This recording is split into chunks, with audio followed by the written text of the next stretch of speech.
September 3rd, 2003. Kennedy Middle School, Portland, Oregon. Ms. Rachel Morrison stands at the front of her 7th grade classroom. Calling roll on the first day of school. She goes down the list alphabetically, checking off names as students raise their hands. Tyler Bennett? Here. Sarah Cooper? Here. Daniel Hartley? A hand goes up in the back row. A quiet boy with sandy blonde hair and green eyes. Ms. Morrison marks him present and continues down the list. It's a completely ordinary moment, one that happens in thousands of classrooms across America every September. Except for one thing. Daniel Hartley shouldn't exist. According to police records, FBI files, and 13 years of desperate searching, Daniel Hartley disappeared from a grocery store parking lot in 1990. He was 4 years old. His case became one of the most haunted missing children investigations in Pacific Northwest history. His face was on milk cartons, on billboards, on evening news broadcasts for years. And now, 13 years later, he's sitting in a middle school classroom in the same city he vanished from, using the same name, with no memory of ever being missing. But here's what makes this case truly disturbing. What detectives would uncover over the next 18 months. What nobody, not his teachers, not the other students, not even Daniel himself could have predicted. The boy sitting in that classroom wasn't the real Daniel Hartley. The real Daniel Hartley had been dead for 12 years. So, who was this child? Where had he come from? And why did he believe, with absolute certainty, that he was a boy who'd been missing since 1990? Before we get into what really happened, before I show you the evidence that changed everything, and before you learn the truth about the web of lies that kept this secret buried for over a decade, let me ask you this. How well do you really know the children in your community? How certain are you that the student sitting in a classroom, the kid playing at the park, the child you see every day is actually who they claim to be? And if a missing child suddenly reappeared after 13 years, would you believe it was really them? Or would you question everything? By the end of this story, you'll understand why those questions matter more than you think. Before we go deeper, let us know in the comments where you're watching from. We'd love to hear from you. And don't forget to hit that subscribe button so you never miss any of our upcoming videos. This is a story about 3 impossible things. First, a 4-year-old boy who vanished without a trace in broad daylight from a crowded parking lot. Second, a 13-year-old boy who appeared in the school system with perfect documentation, a complete medical history, and memories of a childhood that never happened. And third, a truth so carefully constructed, so meticulously planned, that it fooled social workers, teachers, doctors, and even the FBI for over a year. Here are the questions that will haunt you long after this video ends. 1. What really happened to Daniel Hartley on June 14, 1990? 2. Who was the boy sitting in that classroom in 2003? And how did he end up with a dead child's identity? 3. What kind of person would steal a child's identity and raise another child under that stolen name for 13 years? And 4. The question that Detective Linda Chin of the Portland Police Department couldn't shake, the one that kept her investigating this case long after it went cold, long after media moved on, long after even the original family stopped hoping. If this boy wasn't Daniel Hartley, then where was his real family? And why wasn't anyone looking for him? To understand this story, you have to go back to 1986. Back to when Daniel Hartley was born to Margaret and Robert Hartley in Portland, Oregon. Margaret Hartley was 32 years old, a nurse at Providence Hospital. Robert was 35, a high school chemistry teacher. They'd been married for 8 years, trying to have a child for 5 of those years. Daniel was their miracle baby. By all accounts, they were devoted parents. Margaret took a year of maternity leave. Robert coached Little League on weekends. They lived in a modest 2-bedroom house in the Selwood neighborhood, the kind of place where everyone knew their neighbors, where kids rode bikes until the streetlights came on. Daniel was a happy child. Blonde hair, green eyes, a gap-toothed smile that lit up every photograph. His preschool teacher described him as bright, curious, maybe a little shy around new people, but warm once he got to know you. The Hartleys had a routine. Every Thursday afternoon, Margaret would take Daniel grocery shopping at the Safeway on Tacoma Street. Daniel loved these trips. He helped push the cart, pick out cereal, count apples. Small, normal moments that parents treasure. June 14th, 1990 started like any other Thursday. Margaret Hartley pulled into the Safeway parking lot at 3:47 p.m. Security footage would later confirm this. She parked near the entrance, unbuckled Daniel from his car seat, and they walked into the store together. They shopped for approximately 40 minutes. Witnesses remembered seeing them in the produce section, in the cereal aisle. A cashier named Dorothy Williams checked them out at 4:32 p.m. She remembered because Daniel had asked if he could have a candy bar, and Margaret had said he could pick one out. Daniel chose a Snickers bar. Dorothy scanned it last, so he could hold it while his mother loaded the groceries. Margaret Hartley paid in cash, $47.23, including the candy bar. They walked out of the store at 4:39 p.m., and that's where the routine ended. Security footage shows Margaret pushing the cart toward their car, a blue 1987 Honda Civic. Daniel walks beside her, unwrapping his candy bar. Margaret opens the trunk, starts loading grocery bags. The footage is grainy, the angle isn't perfect, but you can see what happens next. Daniel drops his candy bar. It rolls under the car next to theirs, a white panel van with no visible license plate. Daniel, being 4 years old, immediately ducks down to retrieve it. Margaret is focused on loading groceries. She doesn't notice Daniel disappear from view for what she later estimated was maybe 15, 20 seconds. When she turns around, the candy bar is on the ground. Daniel is gone. The white van is pulling out of its parking space. Margaret Hartley started screaming. What happened in the next 30 minutes would define the rest of Margaret Hartley's life. She ran to the parking lot, screaming Daniel's name. Other shoppers stopped, looked around, started helping her search. Someone called 911. Within 7 minutes, Portland police arrived on the scene. Within 15 minutes, they'd locked down the parking lot. No vehicles in or out, but it was too late. The white van was gone, and so was Daniel Hartley. Detective Michael Torres was the first investigator on the scene. He interviewed Margaret Hartley while she was still in shock, still hoping this was somehow a mistake, that Daniel had just wandered off, that he'd be found hiding between the cars or inside the store. She kept saying, "He was just here." "He was right here," Torres recalled in a 2004 interview.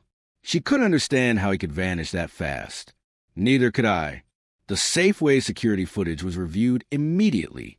It showed the white van pulling away at 4:41 p.m., 2 minutes after Margaret and Daniel exited the store. The van had been parked next to the Hartley's car for approximately 12 minutes before they came out. Someone had been waiting. The FBI was called in within hours. Child abduction cases have a critical window. The first 24 hours are everything. Roadblocks were set up on every major highway out of Portland. The description of the white van, generic as it was, went out to every law enforcement agency in Oregon, Washington, and California. An Amber Alert wouldn't be created until 1996, 6 years too late for Daniel Hartley. But the FBI deployed every resource they had. They interviewed everyone who'd been in that parking lot. 63 people total. Not one of them had seen anyone near the white van. Not one of them had noticed a child being taken. Whoever did this knew exactly what they were doing. FBI Special Agent Patricia Fleming said during a press conference on June 16th, "This was planned. This was precise. This wasn't random." The investigation moved fast.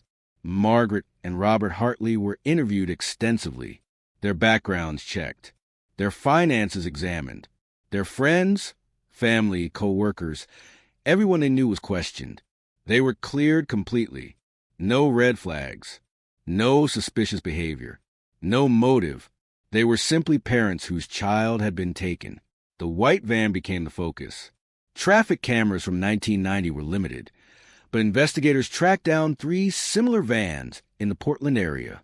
All 3 were accounted for, ruled out as suspects. Tips flooded in. Hundreds of them. People claimed to have seen Daniel at rest stops, at motels, in other cities. Every single lead was followed. Every single one went nowhere. Weeks turned into months. The massive search efforts began to scale down. The media coverage became less frequent. The case went from breaking news to cold case faster than anyone wanted to admit. But Margaret and Robert Hartley never stopped looking. They appeared on every news program that would have them. They distributed flyers, thousands of them. Daniel's face appeared on milk cartons across the Pacific Northwest. They hired private investigators. They worked with child recovery organizations. They never gave up. And then, in March of 1991, 9 months after Daniel disappeared, they received a package. No return address. Postmarked from Seattle. Inside was a Polaroid photograph. The photograph showed a small boy, blonde hair, green eyes, approximately 4 or 5 years old, holding a newspaper. The date on the newspaper was March 3rd, 1991. The boy was wearing a blue shirt the Hartleys recognized. It was Daniel's shirt, the one he'd been wearing the day he vanished. On the back of the photograph, written in block letters, "He's safe. He's loved. Don't look for him. You'll never find him." Margaret Hartley collapsed when she saw the photograph. Robert immediately called the FBI. The photograph was analyzed extensively. The boy in the image was confirmed to be Daniel Hartley, or at least matched his features closely enough that experts were 95% certain. The newspaper was genuine, proving the photo had been taken recently. The background showed what appeared to be a basement or windowless room, but there were no identifying features. The handwriting was analyzed. No match found in any database. The postmark from Seattle led to another dead end. The package had been mailed from a public mailbox. No surveillance cameras nearby. Whoever had Daniel was taunting them, proving he was alive, but making it clear he was never coming home. The photograph changed everything and nothing. It confirmed Daniel was alive, at least as of March 1991, but it gave investigators zero leads on where he was or who had taken him. The FBI brought in behavioral analysts. They created a profile of the abductor. Likely female, likely unable to have children of her own, likely middle-aged, someone who wanted a child to raise, not to harm. The photograph suggested care, clean clothes. The message implied affection. This wasn't a typical stranger abduction. This was someone who wanted to be a mother. But that profile fit thousands of women across 3 states. Without more specific information, it was useless. The Hartleys received 2 more photographs over the next 3 years. One in December 1992, showing Daniel, now approximately 6 years old, sitting in front of a Christmas tree. Same message on the back, "He's happy. Stop looking." One in August 1994, showing Daniel, approximately 8 years old, holding a baseball glove. The message, "He doesn't remember you. Let him go." Each photograph was analyzed. Each postmark was from a different city, Seattle, Eugene, Spokane. The abductor was moving or deliberately mailing from different locations to avoid being traced. And then the photographs stopped. No communication after August 1994. The Hartleys didn't know if Daniel was still alive. They didn't know if something had happened to him, or if the abductor had simply decided to stop sending proof of life. The case remained open, but active investigation slowed to a crawl. Detective Torres retired in 1998, but he never forgot Daniel Hartley. The case file sat on his desk at home, and he continued following leads on his own time. BY the year 2000, a decade after the abduction. Most people had accepted that Daniel Hartley would never be found. The case had joined the ranks of unsolved mysteries, heartbreaking stories with no resolution. Margaret and Robert Hartley held a memorial service in June 2000 on what would have been Daniel's 14th birthday. They didn't declare him dead. That would come later, legally, after the required time had passed. But they held the service to find some measure of closure, some way to move forward. They spoke about their son, the boy they'd known for only 4 years but would love for the rest of their lives. They thanked the investigators who'd worked tirelessly to find him.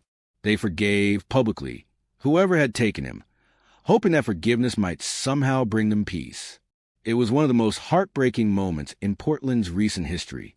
And just 3 years later, Daniel Hartley's name appeared on a class roster at Kennedy Middle School. If you're following this so far, drop a comment below with your location. Let's see where everyone's watching from. It helps us bring these stories to more people who need to hear them. September 3rd, 2003. Ms. Rachel Morrison had been teaching for 11 years. She'd seen hundreds of students come through her classroom. She was observant, caring, the kind of teacher who noticed when something was off with a student. And something was definitely off with Daniel Hartley. He was quiet, almost unnaturally so. He never volunteered answers. He ate lunch alone. When other students tried to talk to him, he'd respond politely but briefly, never expanding the conversation. He seemed afraid. Ms. Morrison later testified. Not of me, not of the other students specifically. Just afraid in general, like he was waiting for something bad to happen. She pulled his file after the first week of school. His record showed he'd transferred from a school in Bend, Oregon, a small city about 3 hours south of Portland. His previous school records looked normal. Good grades, no behavioral issues. His immunization records were complete. Everything appeared in order. But Ms. Morrison couldn't shake the feeling that something wasn't right. She started paying closer attention. She noticed Daniel never mentioned his parents. When other students talk about their families, he'd go quiet. When she assigned a family tree project, he asked if he could write about historical figures instead of his own family. She noticed he flinched when people approached him from behind. He never raised his hand, even when she could tell he knew the answers. He seemed to carry a weight no 13-year-old should carry. In October, Ms. Morrison approached the school counselor, Patricia Woods. "I'm worried about one of my students," she said. "Daniel Hartley. Something doesn't feel right." Patricia Woods pulled Daniel's file. She reviewed it carefully, and then she noticed something that Ms. Morrison hadn't. Daniel Hartley's birth date was listed as June 14, 1990. Patricia Woods had been a school counselor in Portland for 20 years. She'd been working at Jefferson Elementary in 1990 when a 4-year-old named Daniel Hartley was abducted from a grocery store parking lot. She remembered the case vividly. The entire school district had been on high alert. They'd distributed safety materials to parents. They'd held assemblies about stranger danger. She remembered the boy's face from the missing posters. Blonde hair, green eyes, gap-toothed smile. She looked at the file photo of the Daniel Hartley currently enrolled at Kennedy Middle School. Blonde hair, green eyes, same facial structure, aged appropriately for 13 years. Her hands started shaking. She immediately called the Portland Police Department.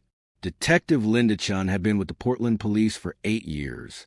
She'd worked missing persons. She'd worked cold cases. But she'd never worked anything like this. She arrived at Kennedy Middle School on October 14, 2003, with a folder full of information about the original Daniel Hartley case. She interviewed Patricia Woods first, confirming the connection the counselor had made. Then she requested to see Daniel Hartley's enrollment file. The file listed his guardian as Evelyn Hartley, grandmother. Address: 2847 Southeast Morrison Street, Portland, Oregon. Emergency contact: same. Detective Chin ran the address. It was a small rental house in the Belmont neighborhood. Rental history showed it had been leased starting in July 2003, just 2 months before school started. The lease was signed by Evelyn Hartley. She ran the name Evelyn Hartley through every database available. No criminal record. No prior addresses in Oregon before July 2003. No employment history. No credit history before 2002. Evelyn Hartley had essentially appeared out of nowhere 18 months ago. Chin pulled the original Daniel Hartley case file. Margaret and Robert Hartley's families were documented extensively. Robert's mother had died in 1985. Margaret's mother had died in 1988. Neither family had anyone named Evelyn. This woman claiming to be Daniel's grandmother didn't exist in his family tree. Chun requested Daniel's birth certificate from his school file. It was a certified copy from the Oregon Vital Records office. She contacted Vital Records to verify it. The certificate was legitimate. Daniel Michael Hartley, born June 14, 1990, to Margaret and Hartley and Robert James Hartley at Providence Hospital, Portland, Oregon. But when Chin contacted Providence Hospital to verify the birth records, she hit a wall. Their records showed that Margaret Hartley had given birth to a boy on June 14, 1990. But the original birth certificate on file at the hospital had a notation added in June 2000. Child deceased presumed. Case hashtag 90-4721. This was standard procedure for missing children after a certain period. Legal presumption of death for estate and record purposes. So, how did Evelyn Hartley obtain a certified birth certificate for a child who'd been legally presumed dead? Chin dug deeper. She traced the birth certificate's issue date. It had been issued in January 2003, 8 months before Daniel enrolled at Kennedy Middle School. Someone had requested a certified copy of a dead child's birth certificate, and Vital Records had issued it without flagging that the child was deceased. This was starting to look less like a miracle recovery and more like identity theft. But the question remained, who was the boy currently enrolled at Kennedy Middle School? Detective Chin made the decision to approach the situation carefully. If this was a real Daniel Hartley, somehow recovered after 13 years, traumatizing him with aggressive questioning could cause irreparable harm. But if this was an imposter, if someone was using a dead child's identity, then Chin needed to handle this delicately to build a case that would hold up in court. She arranged a meeting with Evelyn Hartley at the house on Southeast Morrison Street, October 16, 2003, for 30 p.m. Chin knocked on the door with her partner, Detective Frank Morrison. A woman answered, approximately 55 years old, gray hair pulled back in a bun, wearing glasses and a cardigan sweater. She looked like everyone's grandmother. Ms. Hartley? I'm Detective Chun with Portland Police. This is Detective Morrison. We'd like to talk to you about Daniel. Evelyn Hartley's expression didn't change. No surprise, no fear, no confusion. Just a calm, measured response. Has something happened at school? Is Daniel in trouble? No, ma'am. Daniel's not in trouble. We just have some questions about his enrollment records. May we come in? Evelyn hesitated for a fraction of a second. Then she stepped aside. Of course. The house was modest but well kept. Clean furniture, family photographs on the walls, children's books on the shelves. It looked like a home where a grandmother might live with her grandson. Evelyn gestured to a couch. Please sit. Can I get you some coffee? No, thank you, Chin said. She pulled out her notebook. Ms. Hartley, I need to verify some information. You're listed as Daniel's grandmother. Is that correct? Yes. And your relationship to Daniel is through which parent? A pause. I'm Robert's mother. Chin nodded, writing this down even though she already knew it was a lie. Robert Hartley's mother had died in 1985. And when did Daniel come to live with you? About a year ago. His parents, my son and daughter-in-law, they passed away in a car accident in 2002. Daniel came to live with me after that. Chin maintained her neutral expression. I'm sorry for your loss. Do you have documentation of the accident? Death certificates? Evelyn stood up. I'll get them for you. She walked to a desk in the corner, opened a drawer, and pulled out a folder. Inside were 2 death certificates. Robert James Hartley died March 15th, 2002, in Bend, Oregon, motor vehicle accident. Margaret and Hartley died March 15th, 2002, in Bend, Oregon, motor vehicle accident. Chin examined the certificates. They looked official, but something felt off. Ms. Hartley, may I ask where you were living before you moved to Portland? Bend. I moved here to be closer to family after Daniel came to live with me. And what family is that? Another pause. Friends, really. People I consider family. Chin closed her notebook. Ms. Hartley, I need to be honest with you. There are some inconsistencies in Daniel's records that we're trying to clear up.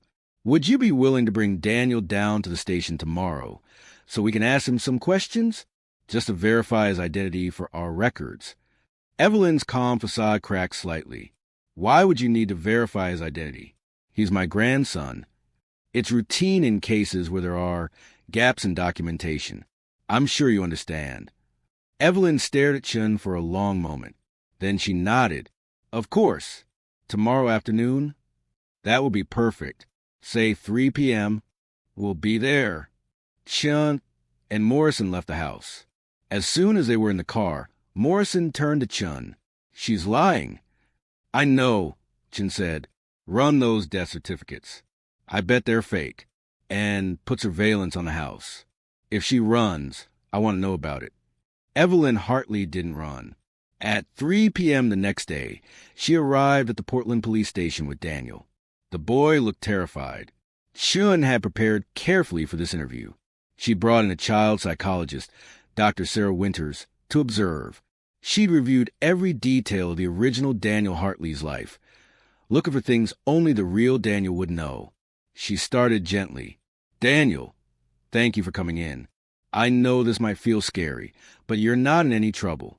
We just want to ask you some questions. Is that okay? Daniel nodded, not making eye contact. Can you tell me where you were born? Bend, Oregon. Chun made a note. That was wrong. The real Daniel Hartley was born in Portland. And what's your earliest memory? I don't know. Maybe being in the car with my grandmother. We were driving somewhere. How old were you? I don't remember. Little. Chun shifted tactics. Daniel, do you remember your parents? The boy's eyes filled with tears. They died in a car accident. Do you remember them before they died? Daniel shook his head. Not really. I was young. Chun pulled out a photograph. It showed the original Daniel Hartley at age 4, smiling at the camera, holding a stuffed dinosaur. Daniel, do you recognize this photo? The boy looked at it, confused. No. Have you ever seen this picture before? No. Chun pulled out another photograph. This one showed Margaret and Robert Hartley, Daniel's real parents. Do you recognize these people? Daniel stared at the photo for a long time. Something flickered in his eyes. Recognition? Confusion? Fear? No, he finally said. I don't know them. Chun leaned forward. Daniel, I need you to listen to me very carefully. You're safe here. Nobody is going to hurt you. But I need you to tell me the truth. What's your real name? The boy's face crumpled. Tears started streaming down his cheeks. I don't know, he whispered. That's when Evelyn Hartley, who'd been sitting silently in the corner, stood up. This interview is over. Daniel doesn't have to answer any more questions. Chun turned to her. Ms. Hartley, sit down. We're not finished. Unless you're arresting us, we're leaving. Chun made a decision. She nodded to Morrison, who'd been standing by the door. Evelyn Hartley, you're under arrest for child abduction, identity theft, and fraud. You have the right to remain silent. As Morrison read Evelyn her rights, Chun knelt down in front of Daniel. Daniel, I promise you, we're going to figure this out. You're going to be okay. The boy just cried. The death certificates were fake. Chun confirmed that within hours. There was no record of Robert and Margaret Hartley dying in a car accident in Bend, Oregon, in 2002. In fact, the real Margaret and Robert Hartley were very much alive, still living in the same house in Portland where they lived when their son was abducted in 1990. Chun had the heartbreaking task of calling them, Mr. and Mrs. Hartley. This is Detective Linda Chun with Portland Police. I'm calling about your son, Daniel. There was silence on the other end of the line. Then Margaret Hartley's voice, barely a whisper. You found him? We found a child who may be Daniel. We need you to come to the station to help us identify him. Margaret and Robert Hartley arrived within the hour. Chun showed them recent photographs of the boy, calling himself Daniel Hartley. Margaret's hand flew to her mouth. Oh my God, that's him. That's my baby. Robert leaned in closer, studying the photograph. He looks just like my father at that age. It's him. It has to be him. But Chun had to be careful. Mr. and Mrs. Hartley, I need to be clear with you. This boy has no memory of being Daniel Hartley. He doesn't remember you. And we're not certain yet that he is your son. We'll need to do DNA testing to confirm. Can we see him? Margaret asked. Can we see him right now? Chun hesitated. This could go very wrong. But she also understood that if this was her son, they'd waited 13 years for this moment. Follow me. She led them to an observation room. Through the one-way mirror, they could see the boy sitting with Dr. Winters, drawing pictures. Margaret Hartley let out a sound somewhere between a sob and a gasp. That's him. I know my own child. Look at how he holds a crayon. That's exactly how he used to hold it. And his nose, he has Robert's nose. And his ears, they stick out just a little bit. just like they did when he was 4. That's my son. Robert Hartley stood frozen, tears streaming down his face. Chun felt her own eyes welling up, but she had to remain professional. We'll do DNA testing immediately. We should have results within 48 hours. The results came back in 36 hours. The boy calling himself Daniel Hartley was not Daniel Hartley. He wasn't even related to the Hartley family. He was a complete stranger. The DNA results shattered Margaret and Robert Hartley all over again. For 3 days, they'd allowed themselves to hope. For 3 days, they'd imagined their son coming home. For 3 days, they'd planned what they would say to him, how they would help him remember, how they would rebuild their family. And then the test results came back, and their son was gone all over again. But for Detective Chun, this raised an even bigger question. If this boy wasn't Daniel Hartley, who was he? She sat down with Evelyn Hartley, who'd been held on charges of identity theft and child endangerment. Her real name wasn't Evelyn Hartley. It was Evelyn Pierce. She was 54 years old, a former social worker from Washington State who'd lost her license in 1998 for ethics violations. And she'd been the one who abducted Daniel Hartley in 1990. Under intense questioning, with her lawyer present, Evelyn Pierce began to talk. She told a story that was both tragic and unforgivable. In 1989, Evelyn Pierce had been trying to adopt a child for years. She was single, in her late 30s, desperate to be a mother, but adoption agencies kept rejecting her applications. Too old, they said, too single, too unstable. Her desire for a child became an obsession. In June 1990, she was shopping at the same Safeway where the Hartleys shopped. She saw Margaret with Daniel. She watched them shop. She followed them to the parking lot. She'd parked her white van next to their car deliberately. When Daniel dropped his candy bar and ducked down to get it, she grabbed him, pulled him into her van, and drove away. She'd planned it perfectly. She had clothes for him in the van. She'd researched how long it would take for police to lock down the area. She knew exactly which roads to take to avoid traffic cameras. She took Daniel to a rented house in Seattle. She dyed his hair brown. She called him by a different name, Matthew. She raised him for 3 years in that house, barely let him outside, homeschooling him, telling him that she was his mother and that his other parents had been bad people who didn't want him. Daniel was 4 years old when she took him. By the time he was 7, he believed her. She sent the photographs to the Hartleys as proof of life, but also as a taunt. She wanted them to know their son was alive, but that they'd never find him. And then, in 1993, Daniel, now called Matthew, got sick, very sick, leukemia. Evelyn couldn't take him to a hospital without risking exposure, so she tried to treat him at home. She bought medications illegally.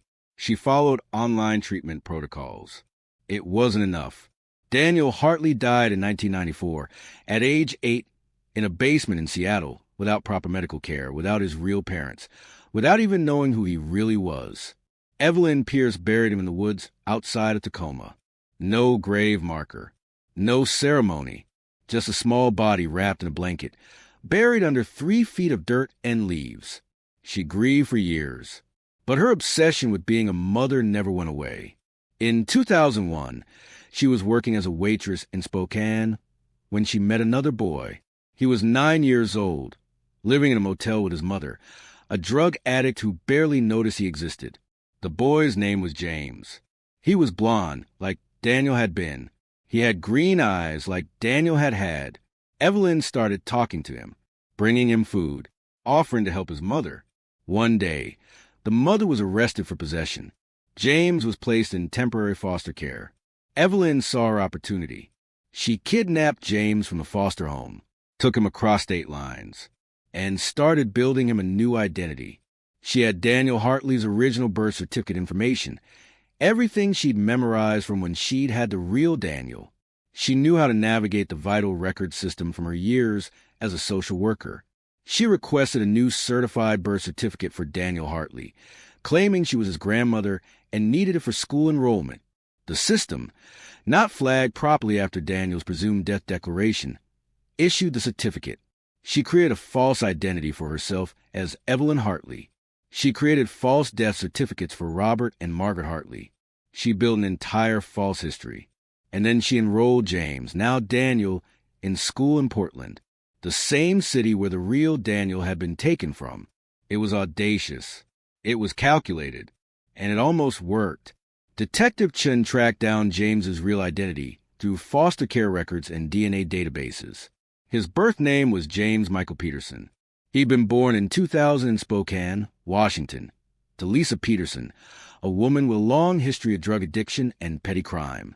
Lisa Peterson had reported James missing in 2001, but because of her history with Child Protective Services, because she'd lost custody of him temporarily multiple times, the report hadn't been taken as seriously as it should have been. James had simply disappeared into the system's cracks. Chen located Lisa Peterson in November 2003. She was in a rehabilitation facility in Seattle, trying to get clean for the fourth time. When Chen told her that her son had been found, that he'd been living under a false identity in Portland for 2 years, Lisa broke down completely. "I knew I was a terrible mother," Lisa said through tears. "I knew I couldn't take care of him the way he deserved. But I never stopped loving him. I never stopped thinking about him. I called the police so many times, and they kept telling me he was probably with family, that he'd turn up, and I believed them because I wanted to believe them." Chen arranged for Lisa to see James. It was one of the most difficult reunions Chen had ever witnessed. James, who'd been calling himself Daniel Hartley, had no memory of his mother. He'd been 9 when Evelyn took him. He'd spent 2 years being told his mother was dead, being told he was someone else, being trained to answer to a different name and a different history. When Lisa walked into the room, James looked at her with complete confusion. "Who are you?" he asked. "I'm your mother, baby. I'm your mom." James shook his head. "No, my mom died. Evelyn told me." The psychological damage was extensive. James, now 13 years old, didn't know who he was. He wasn't Daniel Hartley, but he'd been Daniel for 2 years. He wasn't James Pearson anymore, because he didn't remember being James. He was caught between 2 identities, belonging to neither. Evelyn Pierce was charged with 2 counts of kidnapping, one for Daniel Hartley in 1990 and one for James Peterson in 2001. She was also charged with identity theft, fraud, child endangerment, and in Daniel Hartley's case, criminally negligent homicide for his death from untreated leukemia. The trial began in June 2004. The prosecution presented overwhelming evidence. Security footage from 1990, witness testimony, DNA evidence, James's testimony, difficult as it was, foster care records, the photographs Evelyn had sent to the Hartleys. But what made the trial truly disturbing was Evelyn Pierce's testimony. She took the stand in her own defense against her lawyer's advice, and she showed no remorse. "I gave those boys love," she said, tears streaming down her face. "Real love, more love than their biological parents ever could have given them. Daniel was happy with me. James was happy with me. I gave them a home, stability, care. I was the mother they needed." The prosecutor challenged her. "You kidnapped Daniel Hartley from a grocery store parking lot. You stole him from parents who loved him. They couldn't protect him." Evelyn shot back. "I was right there in the parking lot. It was so easy to take him. If they'd been paying attention, I never could have gotten him. They didn't deserve him. And when Daniel got sick, you didn't take him to a hospital. You let him die." Evelyn's face crumpled. "I couldn't. They would have taken him away from me. I tried to save him. I tried everything. I held him when he died. I told him I loved him. His real parents weren't there. I was..." "And James Peterson? You kidnapped him from foster care, a child who'd already been through trauma. I saved him from that trauma. His mother was a drug addict. He was living in motels, going hungry, being neglected. I gave him a home. I gave him 3 meals a day. I gave him school, friends, a future. I saved him." The courtroom was silent. The jury deliberated for 4 hours. Guilty on all counts. Evelyn Pierce was sentenced to life in prison without the possibility of parole. Margaret and Robert Hartley attended every day of the trial. They heard the details of their son's abduction. They heard how he'd lived for 3 years under a false name. They heard how he'd gotten sick, how he died, how he'd been buried in the woods like he'd never mattered. In 2005, with Evelyn Pierce's cooperation, police located Daniel Hartley's remains in the woods outside Tacoma. DNA testing confirmed his identity. 13 years after he'd been taken from a grocery store parking lot, Daniel Hartley came home. His funeral was held on June 14, 2005, what would have been his 19th birthday. Hundreds of people attended. The community that had searched for him, prayed for him, never forgotten him, came together to say goodbye. Margaret Hartley gave a eulogy that broke hearts throughout Portland. "My son was stolen from me twice," she said. "Once when he was taken from that parking lot, and again when he died alone, without me there to hold him, without hearing his real name one last time. I'll never forgive Evelyn Pierce for taking those years from us. But I also can't hate her completely, because she's the only person who was with my son when he died. She held him. She told him she loved him. And even though he didn't know his real name, even though he didn't know who he really was, someone was there. He wasn't completely alone. Daniel deserved so much more than the life he got. He deserved to grow up, to go to college, to fall in love, to have children of his own. He deserved to be 19 today, starting his adult life. Instead, he's gone, but he's finally home, and we'll make sure he's never forgotten. The Hartleys established the Daniel Hartley Foundation for Missing Children.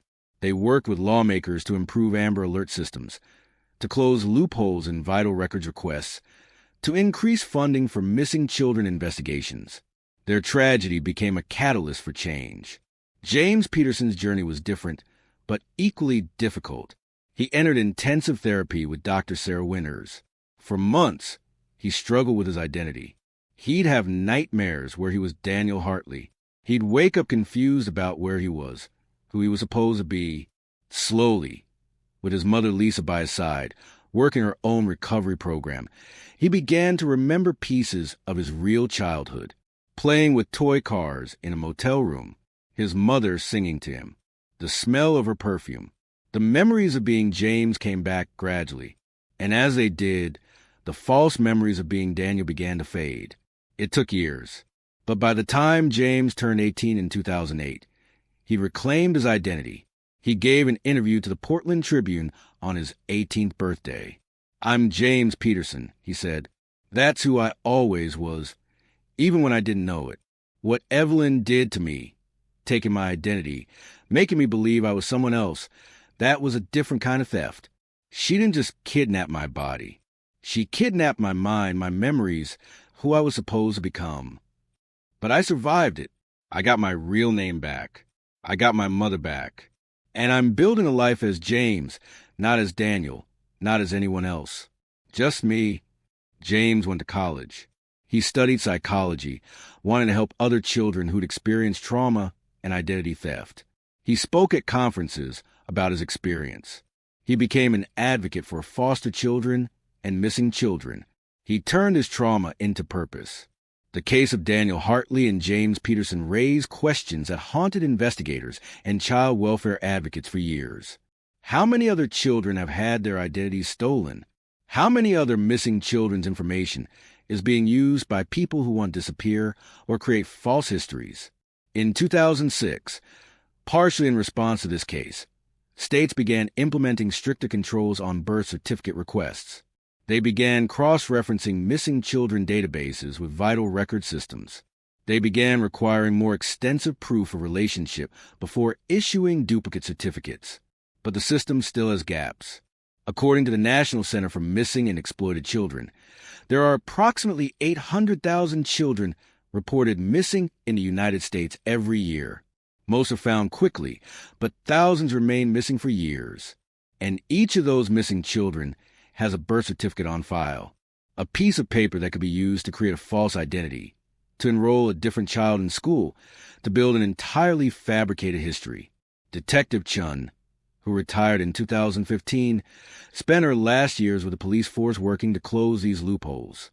"The Daniel Hartley case taught me that identity theft isn't just about credit cards and bank accounts," she said in a 2014 interview. "It's about human beings. Children who don't know who they are. Families who lost their children twice, once to abduction and once to the system that failed to protect their child's identity even after death. We have to do better. We have to protect not just living children, but the identities of missing children, so they can't be stolen and used by someone else. Margaret and Robert Hartley still live in Portland. They're both retired now. The Daniel Hartley Foundation continues its work, funded by donations and run by volunteers. Every June 14th, they visit Daniel's grave. They bring flowers. They tell him about the children the foundation has helped find, about the policies that have changed because of his story. They never fully recover from losing their son, but they found a way to turn their grief into something that honors his memory. Lisa Peterson completed her rehabilitation program. She's been sober since 2004. She works as a peer counselor, helping other mothers struggling with addiction. She and James have rebuilt their relationship slowly, carefully. She knows she can't undo the years she lost with her son. The years her addiction cost both of them. But she's present now. She's there for him now. And that has to be enough. James Peterson graduated from Portland State University in 2012 with a degree in psychology. He works for a nonprofit organization that helps children who've experienced trauma. He's engaged to be married. He's building the life that was stolen from him. He rarely talks about his time as Daniel Hartley. When he does, he describes it as the years I was lost, even though I didn't know I was lost. Evelyn Pierce remains in prison. She will die there. She's given no other interviews since her trial. She's made no statements of remorse. According to prison records, she spends most of her time in the prison library, reading books about child development and parenting. Make of that what you will. September 3rd, 2003, seems like a lifetime ago now. A teacher calling roll. A quiet boy raising his hand. A name that shouldn't have existed appearing on a class roster. That simple moment unraveled a mystery that had been buried for 13 years. It brought closure to one family and upheaval to another. It exposed gaps in systems meant to protect children. And it reminded us all of something we often forget. Identity is precious. Your name, your history, who you are and where you come from, these things matter. They're not just words on paper. They're the foundation of your entire existence. When someone steals your identity, they don't just steal information. They steal you, your past, your present, potentially your future. They take the person you were supposed to become and replace it with someone else. Daniel Hartley never got to become who he was supposed to be. He was 4 years old when he was taken. He died at 8, believing he was someone named Matthew, never knowing his real parents were still searching for him, still loving him, still waiting for him to come home. James Peterson almost lost who he was. For 2 years, he answered to a dead child's name. He lived a dead child's identity. If not for an observant teacher and a counselor who remembered a 13-year-old case, he might have lived the rest of his life as Daniel Hartley, never knowing he was really James Peterson. These cases are rare, but they happen more often than we'd like to believe. Children disappear. Identities are stolen. Systems fail. And sometimes, just sometimes, a name appears on a class roster that makes someone ask the right questions. So here's my question for you. If you were Ms. Rachel Morrison, the teacher who noticed something was wrong with Daniel Hartley, would you have followed your instincts? Would you have reported your concerns, even knowing it might tear apart a child's entire world? And if you were Margaret and Robert Hartley, could you forgive the person who took your child? Could you find peace knowing your son died, believing he belonged to someone else? These are impossible questions. There are no right answers, but they're worth thinking about. Drop your thoughts in the comments below. I read every single one, and I want to know what you think. Would you have handled this case differently? Do you think Evelyn Pierce deserves any sympathy for the circumstances that drove her to kidnap children? Or is what she did unforgivable regardless of her motivations? And while you're down there, let me know where you're watching from. This story has reached people all over the world, and I love seeing where these real-life mysteries connect with viewers. If this story moved you, if it made you think differently about identity, about missing children, about the systems meant to protect them, do me a favor. Hit that like button. Share this video with someone who appreciates complex, real-life stories like this one. And if you want more mysteries that challenge everything you think you know about right and wrong, about justice and forgiveness, about how well we really know the people around us, check out the video I'm putting on screen right now. It's about a woman who disappeared from a hospital maternity ward in 1992 and was found 23 years later living 3 blocks from where she was taken, with no memory of who she really was. Subscribe so you never miss these stories, because the truth is always more complicated than we think. Reality is stranger than fiction, and sometimes the greatest mysteries aren't about what happened. They're about why people make the choices they make when they're desperate, when they're hurting, when they want something so badly they're willing to destroy lives to get it. Thanks for watching. Thanks for caring about these stories, about these families, about the children who get lost in the system. I'll see you in the next one.